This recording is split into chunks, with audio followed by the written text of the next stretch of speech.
Hello, I'm POST MORTEM, author of the novel Us, Tales from the Slaughterhouse, and The Unknown. And you're listening to the UNFREAKINGBELIEVABLE podcast. And I like watching horror movies and eating ice cream.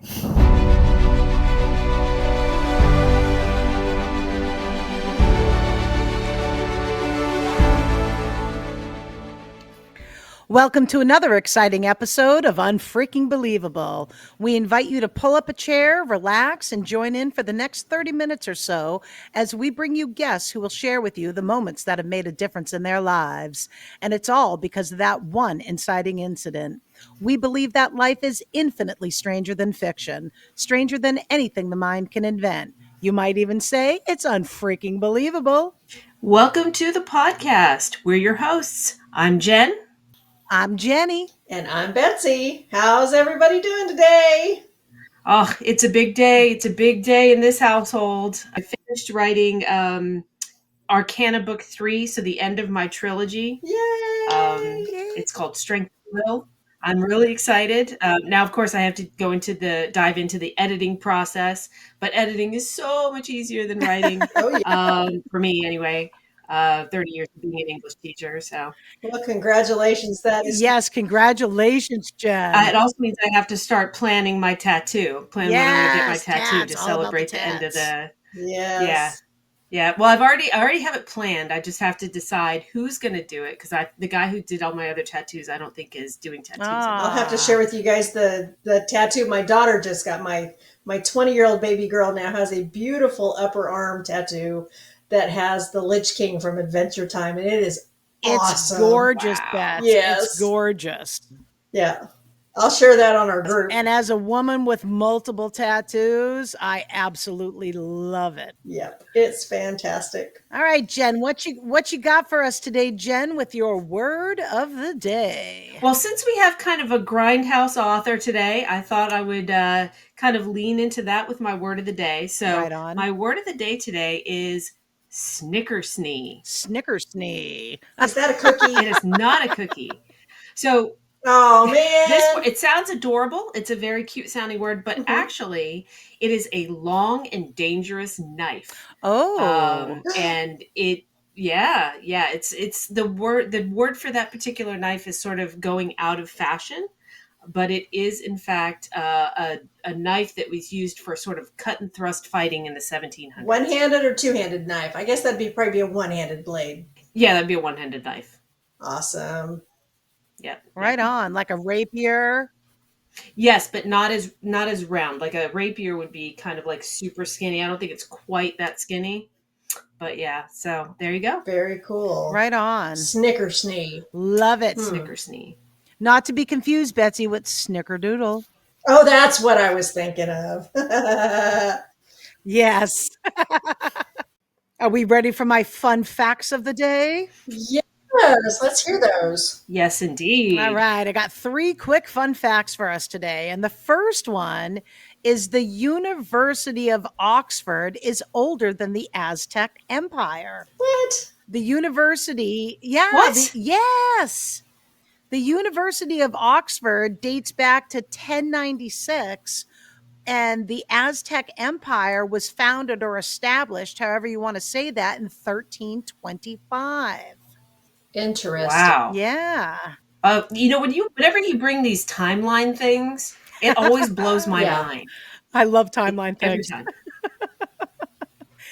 All right, and here's another one. This isn't timeline, but this one's quite a fun fact too. Even though the Amazon River is approximately 4,345 miles long, there are no bridges that cross it. And that's due to the rainy season, which can cause the river to rise as much as 30 feet. I think I knew that one. I remember people talking about having to take a barge to get across it. Yep. Yeah. I bet Betsy would have known that. That's one of those things that with all of her research for the Jaguar Queen and everything, I'll bet that exactly.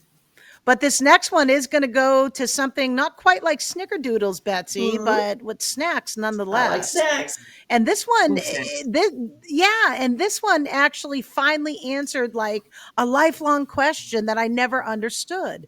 The original Three Musketeers candy bar first hit the market in 1930.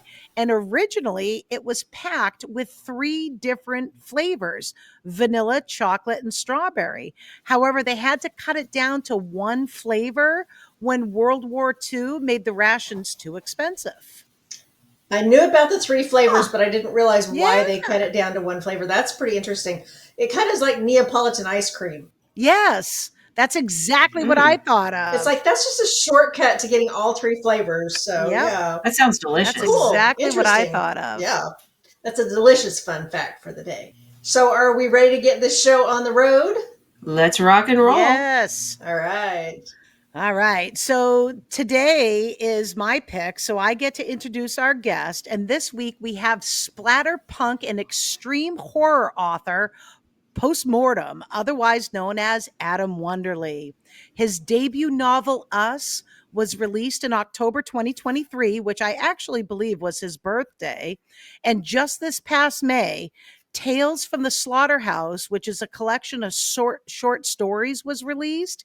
And he also wrote and published a book with his 2 sons called The Unknown, which is a chilling and spooky children's book that was also just released this past May. He's published stories in various anthologies and contributed 2 volumes to Written in Carnage. Post Mortem, or as I know him, Adam, welcome to the show, my friend. Oh, thank you for having me. Excited to have you on the show tonight. Right on. We are so excited you are here. Yes, we are. As am I. So I'm a big fan of all kinds of horror. I think Betsy, I think is hit and miss on horror. Jenny, I think certain kinds of horror. But I have a long love affair with horror films of all kinds. So I'm super excited to meet you and have you on the show today. Same as I am. Yep. I loved horror, and I've been watching it, into it ever since I can remember. So, my biggest inspiration and one of my biggest things I liked was Clive Barker. Now I do like Clive Barker. Right on. Yeah. My writing's Yeah. If I had to pick one horror author that I could say that I've liked almost every book of theirs that I've read, it would be Dean Koontz. Oh, okay. Yes. And I found Dean Koontz because Audible suggested that one of his books was very much like mine. And it was one of those, if you like the Veritas Codex, you would like Dean Koontz, the book Darkfall. So I got the audiobook for that, and I have listened to it 3 or 4 times, and it is very much like my books. It's very well written, and I now have some characters that are kind of loosely based on the inspiration from Mr. Koontz. So yeah, that's as much horror as I can really take, but it's really good, and I really like it. So yeah, totally like Clive Barker too. What was the first horror story that really looped you in? When I was a little kid, I read a lot of detective stories, the Hardy Boys and stuff like that. But when I read Hannibal Lecter series, I was hooked. The way the villain that he is, he's smart, he's clever, he's sick, and at the same time, he appears normal to everybody. That really inspired me as a writer, and also inspired some of my creation in my characters. But yeah, that was definitely a big one. Right on. Why don't you tell us a little bit about yourself? Tell our listeners who you are and what you do. All right. I have a pretty big family. I have 4 kids and a wife, and my boys, my 2 youngest, they are like Dad. No, they love music and they love writing. My 9-year-old, he's very, very smart.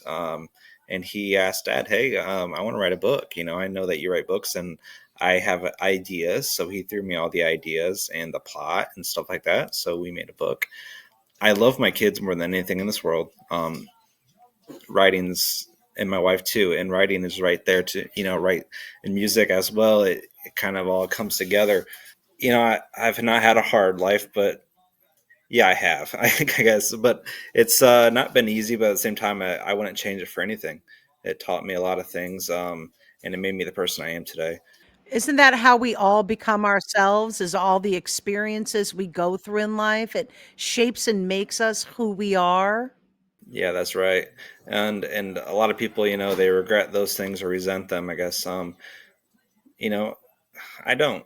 It wasn't easy and it was hard, but it made me who I am, and I love who I am today. That's huge. I think we all need to give ourselves a lot more grace and to really embrace the people that we have become through the trials and tribulations that we've had in our life. That's incredibly mature and self-reflective for you to be able to say that. So that's fantastic. Well, and two, I think the human spirit needs challenge, right? And we can't become who we're meant to be if we're not challenged. If we don't have things we can overcome, Agreed. then we just never can live up to our full potential, I think. Yeah, I think if it wasn't the case, we would all be the same, cutouts of each other, and we won't have our individuality and our characteristics. That I'm not the same person I was even 5 years ago. And if we Right all on. didn't have trials and hard things to come up with, then we would all kind of be boring. No, we would all be the same. So I think it's definitely, like she said, it shapes you and it makes you who you are. Exactly. So tell us about some of the other things that you've written and some of the other cool projects you've been involved with. Okay. My novel Us, I went all in. I was learning how to write, and I've always been a good writer. Growing up in high school and college, my teachers told me, "You're a really good writer. You should pursue." And I just never put anything together with it. And then eventually I was like, I'm gonna do this. I wrote lyrics to songs and stuff like that, making music, and it was always extremely dark and vivid. Painting pictures, emotional at the same time, and crossing those bridges. A lot of times, some authors do one or the other. I decided I wanted to do both. So my novel Us, it is emotionally attached. At the same time, it's disturbing, dark, suffocating. But it's also real. At the same time, I blend in fantasy with the horror and make you kind of think of different perspectives from the killer's perspectives as well. They're not all bad guys or bad women. They were born a certain way with psychological conditions, and I kind of put you in their steps and make you think less judgmental and more understanding. So that book definitely was a ride.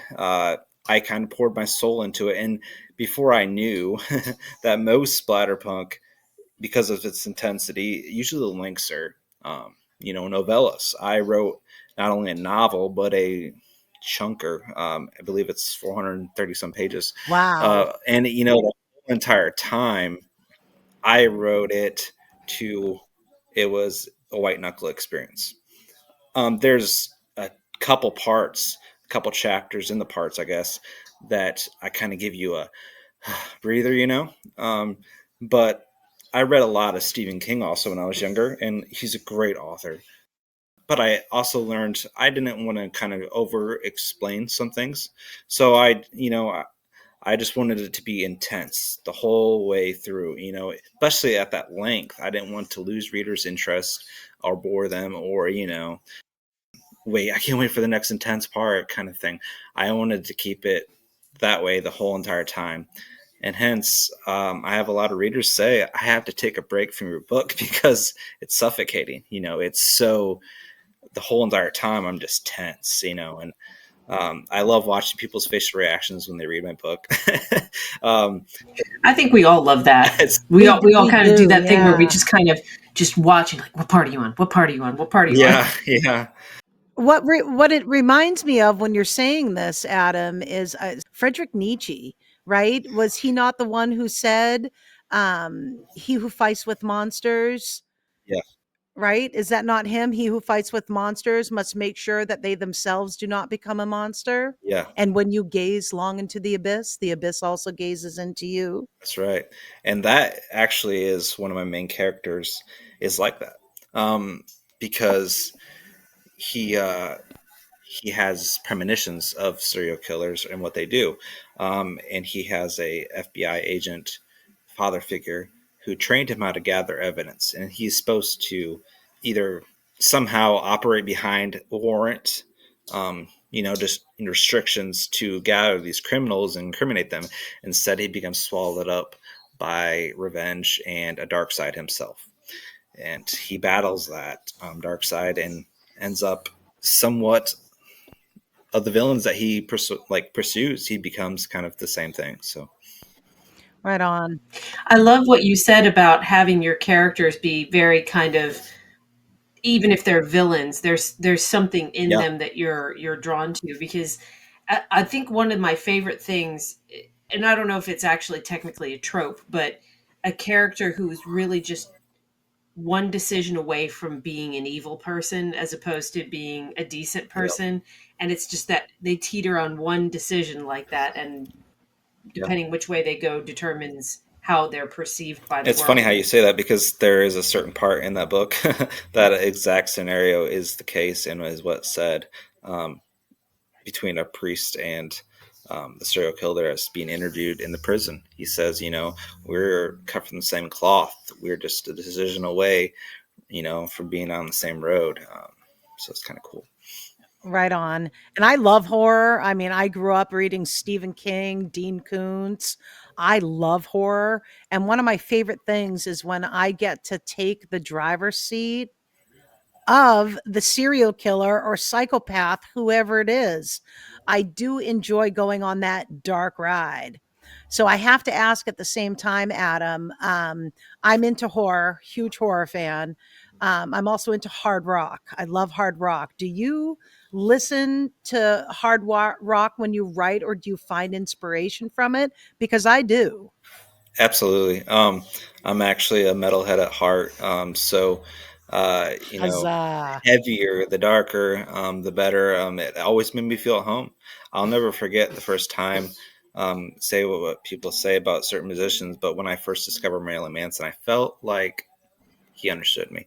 So I the get dark, it. that he brought, it made my mind blossom, and from there on, I just pursued down that. And music is an absolute love of mine, and I don't know how good my writing would be if I did not listen to music uh, before or during my writing process. Right on. I love that, Adam, because I do. I find so much inspiration when I listen to my rock music. And despite how dark some of it can be, some of it's uplifting. Like I love Five Finger Death Punch.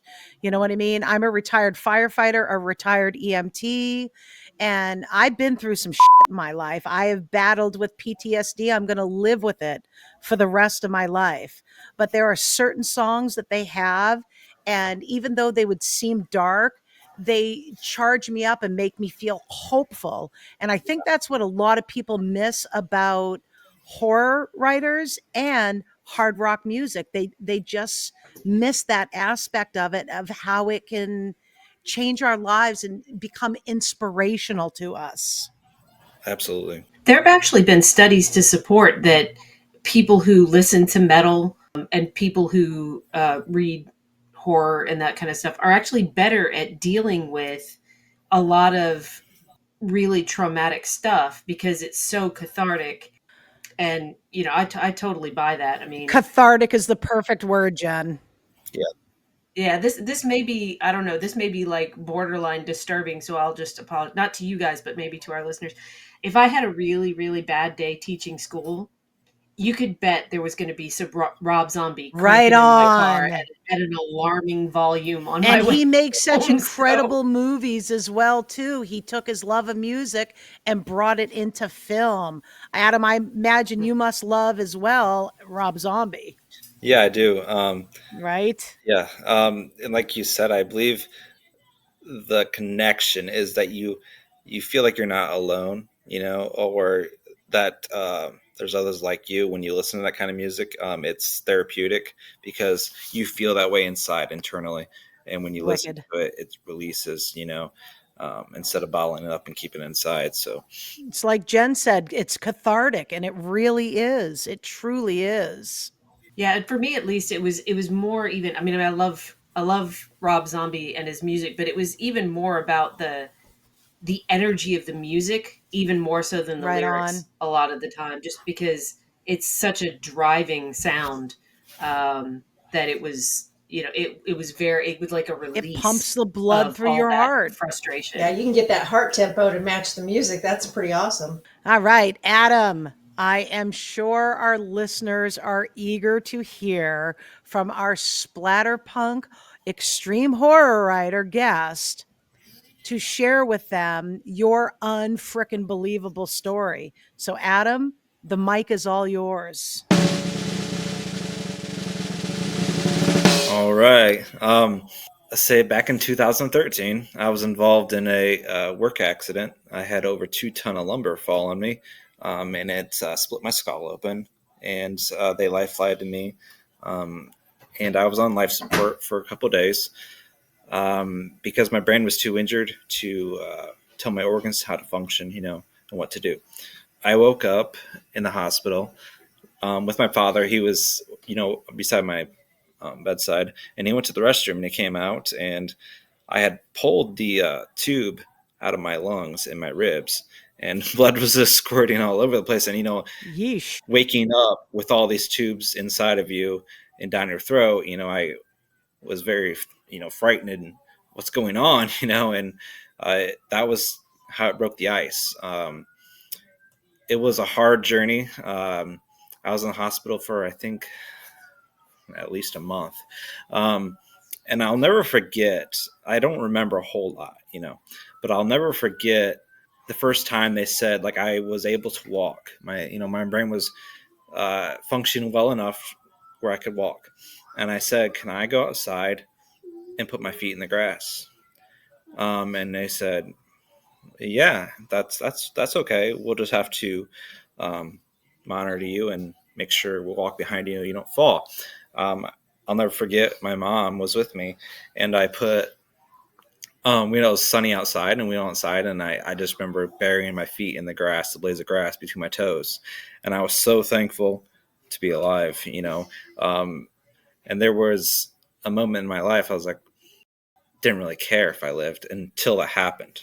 It was reflective, and I just It's like it grounded you. Yeah, for sure. I learned all the things I took for granted, the daily things, the small things, and I was so thankful, to be alive. Yeah, and my family was great with me during that time period of healing and stuff. I was in rehab for over 2 years. I had to learn how to count again. I had to, all the basic stuff, memory, and, train my brain and speech therapy. And when I first woke up, I had a lazy eye, and I was, maybe not now. Back then, I was a decent looking guy, and a young kid. I was very young. I think I was 25. So I woke up with that lazy eye, and I said, am I going to have this? And that was a huge blow to my self-image and my self-worth, just because of my looks at the moment. And they said, we just have to train it. Luckily, your optical nerve wasn't severed all the way. It was just slightly cut from the facial structures that were broken in my face. So I had to train my eye to keep on watching objects to strengthen the nerve and eventually straighten out my eye. I've never been so frustrated and aggravated and helpless while I was doing the therapy for the eye or speech therapy, because I knew, for instance, the exercises for my brain, I knew the answers, I knew this stuff, but I just physically couldn't do it to match my mental capability.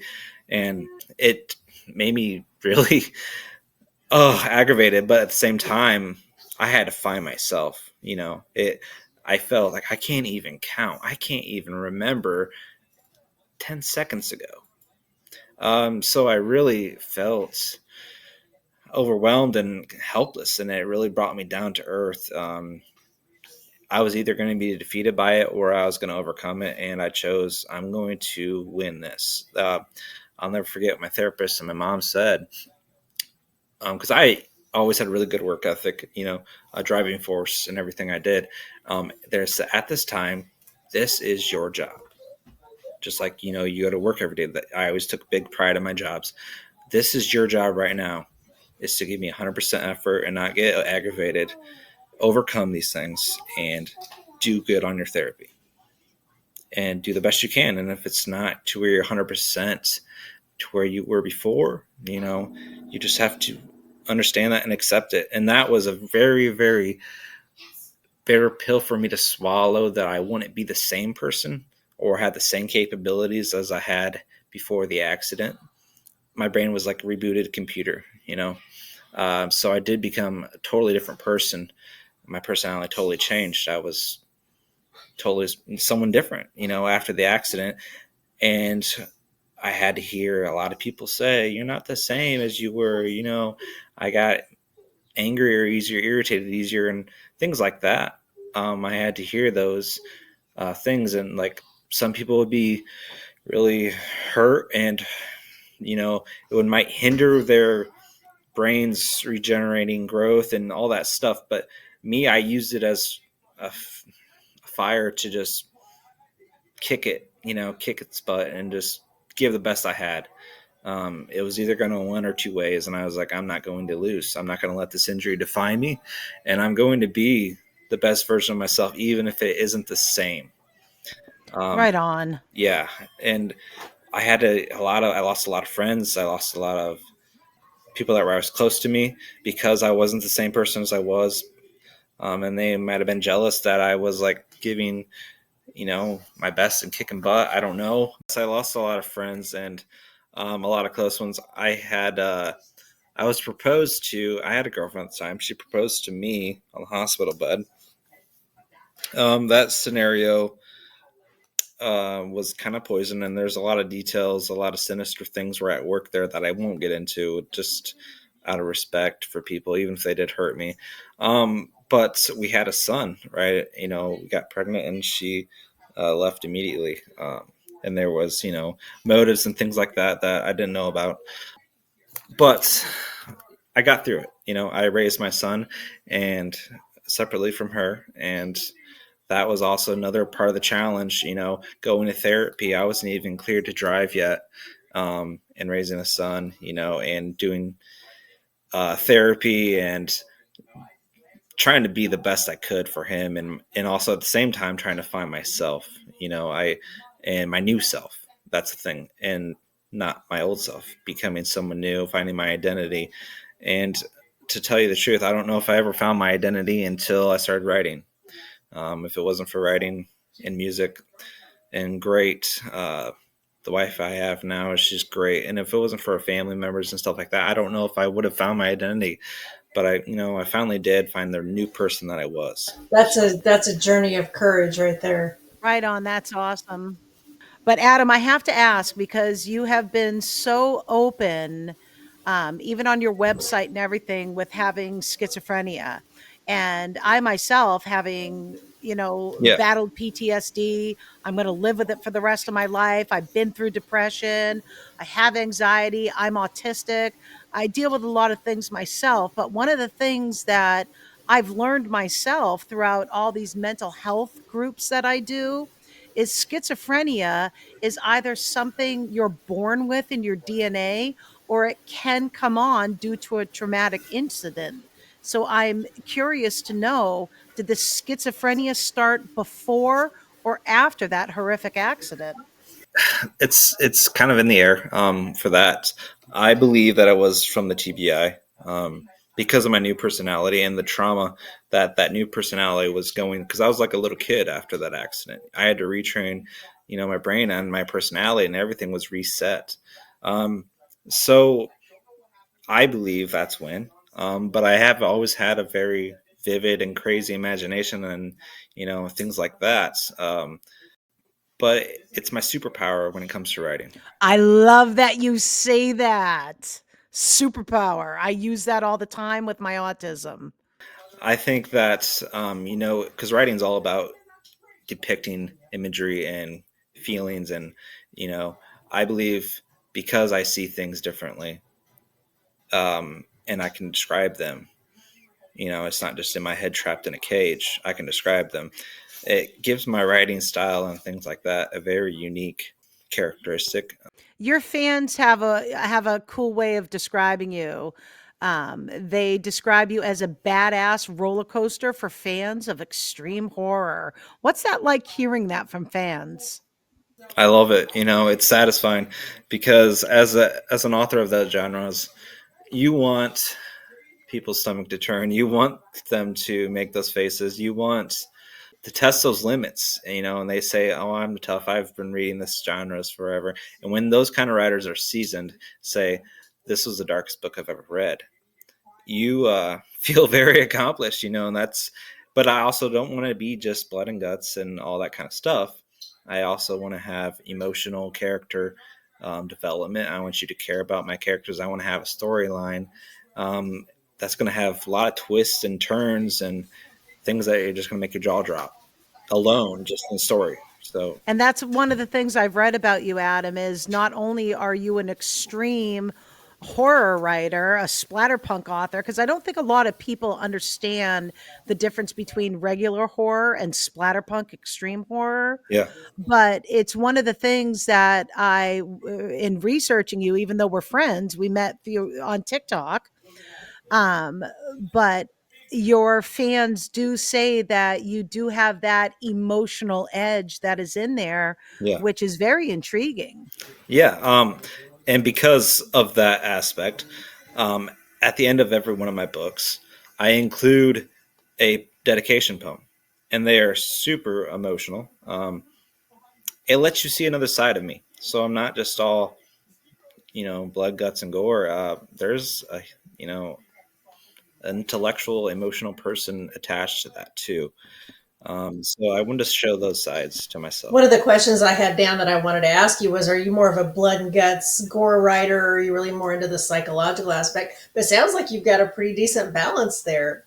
Yeah, definitely. And that's something else I took pride in, a lot of my inspirations and stuff as well. A psychological as much it is physically, a body horror and stuff like that. It's also psychological, and it's also emotional. Weeping for the characters out of love, or understanding them, as much as it is repulsed and disgusted by the things they do. Right on. That is what splatterpunk's about. I was just going to say, I don't know if you're like me, but it happens to me all the time that I will have a dream or an absolute nightmare that I have to sit down and write just so I can process how upsetting it is or how emotional it was. Has that ever happened to you? Oh, yes, definitely. I had probably my biggest inspirational parts and stories or characters were from dreams. I have lucid dreams, all the time. My poor wife has to endure, because when I have my dreams, I interact physically, and I'm flailing and moving. Are they night terrors, Adam? I think so. From the trauma or certain things I see daily. Sometimes I'll let you guys in and let listeners in. I don't see just normal people every day when I see things. I see inner emotions or inner things that they pull around, or dark things that follow them around, and might not be real, but that's how I see things, and that's what I interpret into my writing. Right on. Cool. Yeah. Very cool. Adam, I also noticed on your post mortem page on your website, which we will have you share after, where listeners can find you. But I noticed you're also an artist, and I'm curious, did you do your own cover art? Yes, I did. Yeah. Right on. Yeah, it's really cool. And I wanted it to be very unique, special, because we have a lot of generic things, and there's nothing wrong with playing certain delivery of those things. But like my novel Us, it's the cover is a monster inside on a regular faceless human body, but then there's a man stemming from his skull, a regular man that's battling for his identity as well. And that's what the struggle I wanted to show there. I think that's sort of almost something that I see a lot in artists historically, is that they have a very unique perspective that oftentimes comes from seeing the world in a very different way, not just emotionally, although sometimes that too, but even physically. And I think that allows, as you said, a whole other level of creativity. I mean, if you look at Poe and Van Gogh and many of the greats had very altered perspectives from what would be considered, sort of neurotypical. Yeah, and there was a lot of time in my life where people they just don't understand. So call it arrogance or whatever. But they made me feel defective for the way I see things, or they say, just what's wrong with you? There's nothing wrong with me. This is the way I am. And this is, You shouldn't have to feel that way, Adam. That's yeah. I learned yeah. that. I'm just different. I understand that you see a 6 and I see a 9. Doesn't make us wrong. We're just different. So, And I get that a lot. Not that I would ever compare schizophrenia to PTSD or autism, but when I was hardcore with my PTSD, and I always describe it as being down in Plato's cave. And I just don't think people can grasp the horrors that each of us individually go through. But that's where my horror writing has come from. It's the worst things that I have faced in my life that helped inspire me to write that way. And a lot of people did. They turned away from me too because they didn't anymore see the bubbly upbeat Jenny. I was mhm. I was darker, I was depressed, and it was dark. Yeah. Unfortunately, people, like because of fear of the unknown, they judge you because they don't understand it. And sometimes it's good to have, for instance, writing that can bridge that gap, maybe. Maybe it can help them understand, or art does it too. They just like, okay, they see the product, they don't understand the person's interpretation necessarily. They try to, and that's the beauty of it. And I think that's great that we have music, art, and books and other things to bridge those gaps. Yeah, and it absolutely is the beauty of it. The writer writes the story, but the reader finishes it. And it's true for art too, because Yeah, the beautiful thing about art is it gives us the ability to see ourselves in the artist and in the artist's work.